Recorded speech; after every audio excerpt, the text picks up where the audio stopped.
and so he had a problem. But Kristen Welker is far worse than Scully, but I do it anyway. I mean, I do it anyway, but this is the way it is. It's so set up. It's pretty incredible that we've been waiting for so long. It's what you get right there. So whatever the playing field is, you're a sports guy by trade, you got to adjust to it.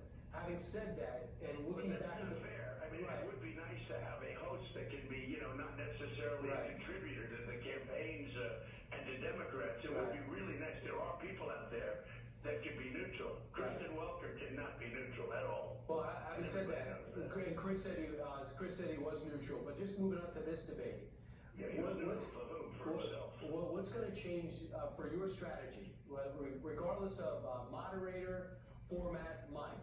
What's your strategy? Are you using anybody different to get you ready? And after studying and dueling with Joe Biden once already, what have you learned? What's going to change? You going to interrupt us? Joe lies, and he lies a lot, and he'll say things that are crazy, and he'll think people are supposed to believe him. And they take ads, and they put ads in on things that never happened. Far worse than Hillary. Hillary was a much smarter person than him, but they play a much dirtier game. And she was dirty. Look, I mean, with the emails and everything else. I'm not talking about that. I mean, she was terrible. So will you take some of your time and correct it, Mr. President? They play a more dishonest game. They will put an ad in about something that never happened and pretend like it happened. Will you take some of your time? Very dirty players. Will you take some of your time and answer the previous question like Mike Pence did, and then answer their question? Well, look, I do my own debating. I do fine, and I do my own debating, and a lot of people said I won. If you look at the Hispanic, very interesting, they did a Hispanic population poll, and I was at 77%. And a lot of people thought, look, when somebody stands there and he lies, I like to challenge it at the time, because you don't have time to go back.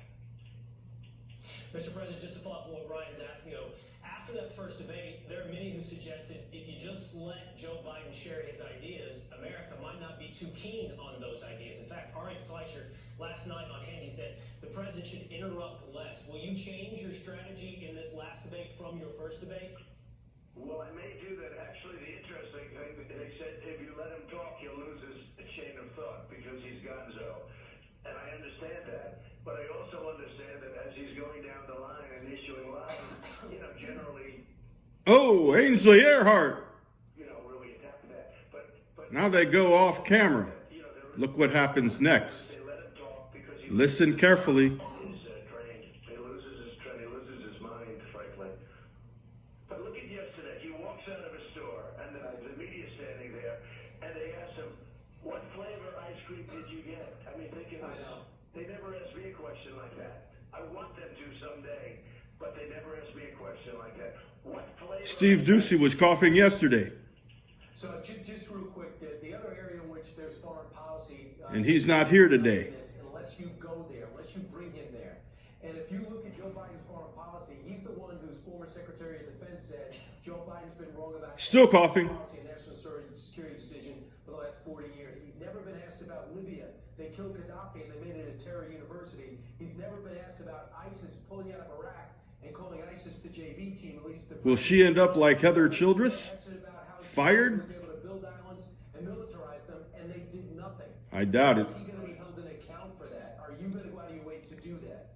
I will, but there's a lot to talk about in a few minutes, and this was supposed to be a foreign policy debate, and now all of a sudden we're talking about things that are not foreign policy. And frankly, it was a change that they made that was far bigger than the mute button, I mean, frankly, but they made a change, and it shouldn't have happened. It shouldn't have happened.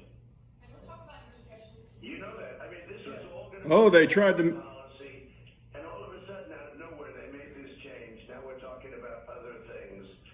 All right, tell us. It's not appropriate. Look, the commission has lost tremendous credibility. They lost it with me 4 years ago when they modulated the mic. I understood that. And you look at look at Bob Dole. He wrote a letter saying that he knows the people, and these are not the right people to have.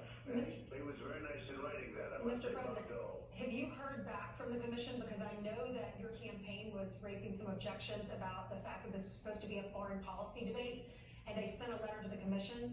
They said that they agreed to the debate, your campaign did, because you agreed to focus on foreign policy, and when you look at the topics, that's not included. Well, we want the debate, and I know they're discussing it, and yeah, I mean, they're talking back and forth with the commission. They want to have it be at least not fair, because it can never be fair with Kristen Welker. I mean, it's not going to be fair. But it would be like Scully, or like Chris Wallace. But it would be, you know, like somebody, there's nothing fair about this debate. But that's okay. Hey, look, Savannah Guthrie, I knew what I was getting into. I've been with her for a long time. Still coughing. Get her off the set. Wear the mask. Put the mask on. I mean, she was jumping out of her seat, but it was a good interview. We got very high marks on that interview. But I thought she was totally out of control.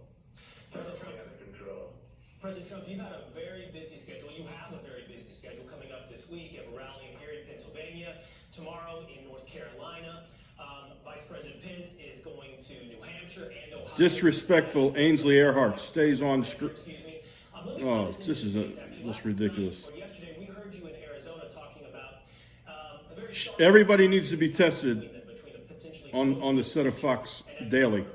But I want to bring this back to debate because you told Brian there's a lot to talk about, not just foreign policy.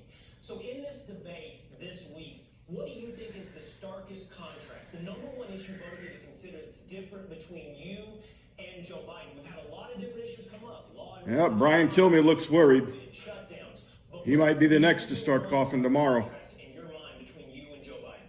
Okay, so many individual things, whether it's Second Amendment or energy or all of these things. They want to raise your taxes, I want to lower your taxes, regulations, all of that. But the bottom line, the American dream, the great American dream versus being a socialist hellhole.